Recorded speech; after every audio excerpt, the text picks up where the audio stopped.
Billy McNeill, first of all, obviously a very sad week for football, particularly Scottish football. Growing up as a part of Scottish football, how important a figurehead was he? Oh, he was huge. You know, he's a massive part to Celtic's success over the period of time as a player and as a manager. I was fortunate enough to meet him on a couple of occasions when I was coming through the youth system at Celtic. But absolute legend of a man and a gentleman as well. By all accounts, from people that worked close to him, he was fantastic at his work. But also an incredible gentleman if there was any need to go and speak to him. But a very good person, and certainly a sad day for Scottish football, not just Celtic but for Scottish football. I was speaking to John Walk early today, who obviously grew up as a Rangers fan, but even he was saying, you know, as a Rangers supporter, Billy McNeill definitely someone he looked up to and was in awe of. I think the tribute shows itself that there's Rangers flags and scarves at the statue of Billy McNeill, so that says a lot on its own. That he certainly lost, from everything in Scotland. It's a massive loss, not just from Celtic supporters. The atmosphere at Celtic Kilmarnock at the weekend will be incredible. I'm sure this was one for Paul really, but as someone that kind of grew up playing youth football for Celtic, I'm sure when Paul Lambert looks back on his achievements as a player, obviously the Champions League win stands out, but keeping that 9 in a row McNeill legend, Lisbon Lions legend intact by Pip and Rangers for the title that year when they could have made it 10 in a row, that'll go down there as one of his big achievements as a player, I'm sure. Well, certainly when you go and look at the fact, obviously the gaffer, but when you look at Billy McNeill's achievement as a player of winning the European Cup, doesn't come any better than that, and certainly the way that they did it as well. But certainly he took his success into management as well. It's really sad. Town this weekend away at Sheffield United. Miles Kenlock out of the team on Easter Monday, a slight injury. Paul Lambert was saying post-match. How's he this week? He's been good. He's been back. He's trained. So he comes into contention for the team. But on top of that, Callum Elder did very well at the weekend. So, you know, there's competition for that position. But Miles has been great for us this season, and he just fell short for Monday in terms of fitness wise, because it was a bit close to obviously the Friday game. But he's trained this week and he's looked good. How's Josh Emmanuel? He had a disappointing first half. I think it was a tough one for him away at Preston. Wasn't involved on Monday. Is he in contention for Bramall Lane? Yeah, he is. Josh is still a young kid, and it's part of his development. You know, we're looking at him. We're looking at a lot of others as well, and seeing how they can handle the back-to-back games. And it was a big ask. And he's done well since he's been in. So, Josh is back in contention as well. Idris made his full debut a couple of weeks ago. Is Corian Dabba champion of the bit? He is, like every other young kid. They see that there's a pathway for the young players to go and play in the first team. So, Corey's been up training with us since practically when we've come in. We recognised him in the 23 games. And the 23 coaches have been talking highly of him. So, we brought him up to train with the first team. And he's been in a few squads since the turn of the year. And he's pushing for a place, and Corey just needs to keep working away like all the other young kids. But Idris, as you've mentioned, he's played a couple of times now and he's been fantastic. He's got a great future in front of him, and he just needs to keep listening to the experienced lads, listening to coaches, and keep doing what he's doing, and he'll be fine. Any other bumps and bruises going into the weekend? Quite a few. Yeah, with obviously the back-to-back games, we had a few challenges, a few knocks, no, we should be fine come the game and Saturday. We should be fine, but there's still one or two just nursing just now, but hopefully they'll be back tomorrow. Does Dean Gherkin now have until the end of the season? How does that work? The gaffer spoke to them, and that conversation will remain between the gaffer and the two goalkeepers. Again, the two keepers have been excellent for us. As I say, the gaffer spoke to them, and there's something in place from now at the end of the season, but we'll just have to wait and see that unfold. On the aim this weekend to spoil the promotion party for Sheffield United? Well, yeah, we've obviously, we're playing for pride ourselves, and we're not looking at Sheffield United's promotion parties or Leeds United's promotion parties. It's nothing to do with that. We're looking at ourselves and taking the game for what it is for us. One defeat in 16 for them. They probably had more seasons than they would have liked to at League One not so long ago, but proof that you can bounce back. Without a doubt, it's about putting the foundations in place and building from that. There's so many different clubs in the Championship at a different part of their development, if you want to call it that way. Sheffield United not that long ago, as you say, were at pretty close to rock bottom, and they've built on that, and they've improved and progressed so much that they now find themselves in that position, on second top of the league, and pushing for a playoff or a promotion to the Premier League. So all credit to them. So it's just the way some clubs go through it and some clubs don't. And just one more from me, if I may. I've asked obviously a lot of players about this and Paul in recent weeks, but for yourself, the support this season, when we last caught up a few months ago, I guess the rescue job was still very much on. It's not worked out yet. You're getting the ovations, you're getting the support. The fans do seem to be behind you. Yeah, they've been absolutely superb. We've all commented on it. The support's been unbelievable. Been so vocal, so supportive. When lads make a mistake on the pitch, a lot of times there's moans and groans at other clubs, but at this club it's not been like they've given a round of applause and encouraged them to get back on the ball, which is huge for us. For our players, that's huge because it gives them the confidence to go and get on the ball and go and try the next time rather than going into a shell and hiding. The lads have responded to it really, really well, and long may that continue. I think the supporters realise how important they are to this football club. They're absolutely massive, and we're looking forward to next season with them 100% behind us and creating that atmosphere and that fortress at this club that other clubs will be scared to come and play at. Thank you, Stuart. Cheers. Welcome, thank you. Will Edwards seemed to pull up holding his hamstring towards the end of the game. Is he a doubt? Guion he's been nursing an injury for the last month or so, and he's been playing games and not training as much, so there was an element of fatigue there. It wasn't so much the injury, it was more fatigue because he's been keeping himself for games as opposed to been training throughout the week. He's one that we're looking at to see if he's going to be able for Saturday or not, but he's one of the ones that has been digging in deep, and we just need to wait and see how he is tomorrow. Yeah. Ellis Harrison, what's the latest on him? I think Paul told us he had a back problem, was the latest? Yeah, he's got a back problem and he's seen a specialist at this moment in time, and we're waiting for word back on him tomorrow as well. There's quite a few of the lads there's probably 3 lads in that situation, but we're hopeful that they'll be in contention. So we might see Ellis before the end of the season? I suppose it's a strong possibility. Yeah. Emmy Hughes as well, back for the under-23s. He was on the bench for the first team at one stage, and we haven't seen him since then. Has there been a setback with Emmy? Are you just being careful with him? I think being careful for it, Emil, there's a plan in place for him. I think he was a little bit more difficult on his recovery plan, and we're just having to reassess 1 or 2 things with him. But we're now in a good position with him, and he's on his rehab programme right now. Paul said that he planned to give Coriandaro his debut before the end of the season. If that's to come in the next 2 games, there'll be tough fixtures for Corey. Is that still the plan? Well, plans are always there. Whether they come into fruition or not, it's a different thing, but certainly they're in place. We've got a lot of belief and a lot of hope for Corey, and we have no problem for any of the younger players to go and play in any of the games in the Championship, none whatsoever. We've got great confidence with the lads, but what we need to make sure is, or the gaffer needs to make sure, is that we pick the right games for them, and if it's not going to be the right one, we can't put them out in that, so we have to wait for the next game to come along, next opportunity to come along. But we have no problem, we have no lack of confidence or fear or anything like that with the younger ones. They know how we go and play, they know the system that we use, and they know the patterns that we want to go and play in and how we want to go and play, so they know their job and they're good enough. So. Will there be an element of experimentation, do you think, over these last couple of games, looking at players that you've not seen? I think we've done that already. Yeah. I think we've played players and we've used players in certain ways, and we've always looked at the future here.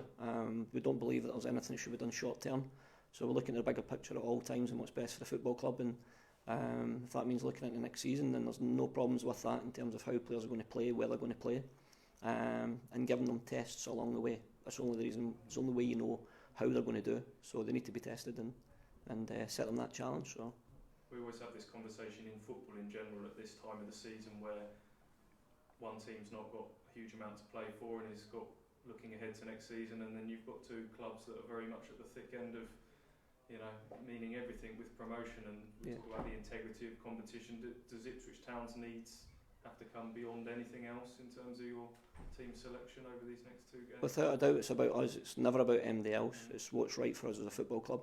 It's what's right for us as players. and we will always make the decisions based on that. Nothing to do with any other team that we're playing against. Say before, we've got a belief, and it's how we go about it. So our plans and our needs are always based around what's best for the football club. And we've been talking about Dean Gerken there. He's really the only one that's contract is kind of up in the air, really. How late in the day can you leave that with Dean? How close is there to being a decision made on him? I think that's a conversation for the manager. The gaffer will deal with all that in terms of players' contracts and different things, and he'll sit down with Marcus and Lee and do all that. Fair enough. I just want to talk to you about planning for next season, really. Paul's told us that you'll be looking perhaps to a lot of Bosmans, trying to limit the loans. Are you actively looking at talking to players? Are you able to kind of start going down the road of transfers? As I said to you before, we always plan ahead, we always look ahead, and we always make sure that everything's in place. So we're actively doing stuff. We're looking forward to next season. We're looking forward to the pre-season. Everything's in place. We know where we're going. We know what we're doing. Has it been announced yet? No. So we know we're going. That's all in place. It's all planned. The games are sorted and everything. So it's just a case of the next part of that will be the announcing it all. We are very well organised and we know what we're doing. How far will that net be cast in terms of player recruitment? Traditionally, it's been players experienced at a certain level of football. Will you perhaps look to abroad? Paul's got contacts in Germany. You'll know the Scottish market quite well. Will you look a bit further afield than perhaps the club has done traditionally? We have done, yes. Since we've come in, we've always looked to see what players are better than what we've got. Simple as that. And that won't change. It's if they're better than what we've got, then we'll be interested. Started watching a lot of League One football? Yes, you always keep an eye on it anyway, because you look to see if there's any players there that can come and improve on what you've got. Doesn't matter whether you're this club or whether you're another club. You always look at the clubs in and around you, and the leagues in and around you, and also, as you've just mentioned there as well, in other countries. So you're always keeping your eye on the ball everywhere. Paul said he's gagging for a pre-season finally in a summer transfer window. Yeah. You must be the same, having gone in midway through campaigns with him. You want to get your teeth into a summer. Without a doubt. We've got Big Jim with us as well, and that's that's his bread and butter, for the fitness element of it. And as I say, everything's in place. We've done all that, and it's been organised for quite some time. So we're always looking ahead. We're always seeing what's around the corner. How can we improve things and make things better? And although it's in place, we'll still be looking to tweak it and make it better as we get closer to the date. I'm looking forward to my holiday first of all before I start going back in a pre-season, if that's all right. Thanks, Stuart. You're welcome. Thank you. The Preston performance was obviously very flat. And Paul said afterwards he thought a lot of it was down to the news of the confirmation of relegation having come a few days beforehand. Is that kind of out of the system now, do you think? Yeah, I think the lads showed that on the game on Monday, that the performance was better. I think that if we be honest about it, it's probably the first performance we could say that since we've been in that it was pretty flat, but I think there's a few elements to that, a few reasons to that without making excuses, which we won't go into. But the lads took it in the chin, and they moved on and they responded in a good way by going out on Monday and running around and dominating parts of the game and being creative and stuff like that. But certainly their pride was hurt last Friday, and a little bit of confidence was hurt as well. But we'll look for a reaction, and they're big enough and strong enough and good enough to go and move on from last Friday. Because the last thing you want is the season to end in a whimper, really. Without a doubt, yeah. And I think that's what bothered the lads as well, was that the performance was below par for them. And as we said to them, just give their reaction to it. And they were desperate for the next game to come, to be honest with you. On the Friday, as fatigued as they were mentally and physically, they wanted the game as soon as possible. So it's quite good it was actually the Easter when it was Friday, Monday, so they could get out of their system. So. And Stuart mentioned Emir Hughes. Tom Aliani's the other player who's been out for the season. Yeah. Possible to see him in the last couple of games? Tom was coming back, and he was coming back really, really well. And he took a little, just a little kind of knock a couple of days ago, but hopefully it'll be nothing too major. No, Tom was looking really good.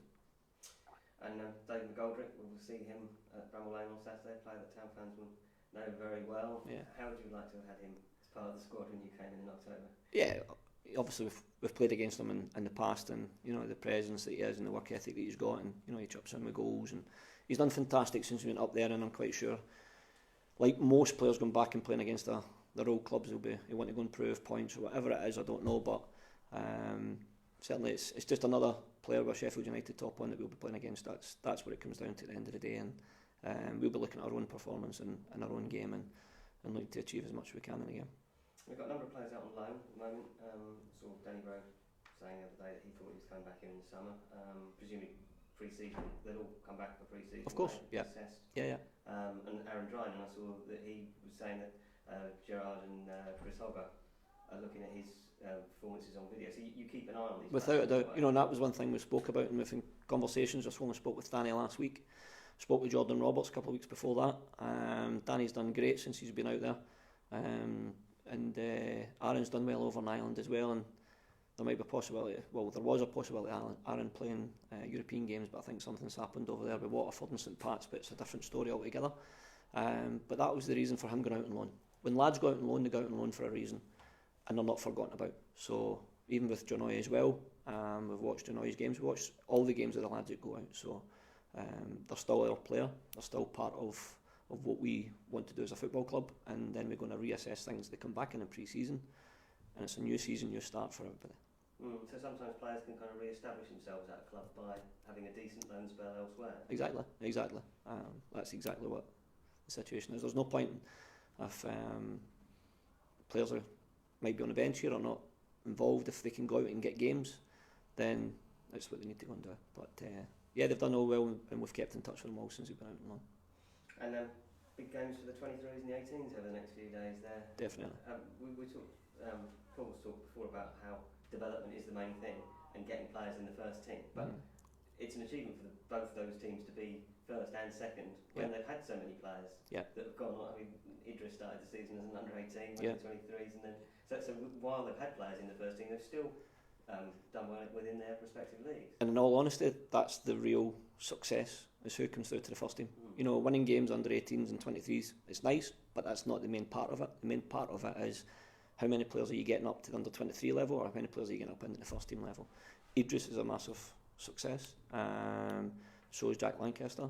Corey and Dab have been up training so much with the first team as well. So that's how we gauge success, is by how many players come through into the first team. And certainly there's been success at this football club, and that's the reason why they make so unique, and the amount of players that come through and establish themselves. That's what it's all about. But equally, you want to see them win their playoffs. It's great. It is nice, but